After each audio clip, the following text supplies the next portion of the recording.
பலனாகிய கர்த்தாவே நான் உம்மை நம்பியுள்ளேன்.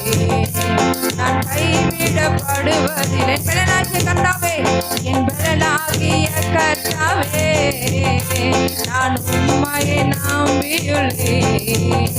நான் கைவிடப்படுவதில்லை. நான் மரண இருளில் நடந்தாலும் கொல்லாமத்து பயப்படேனா.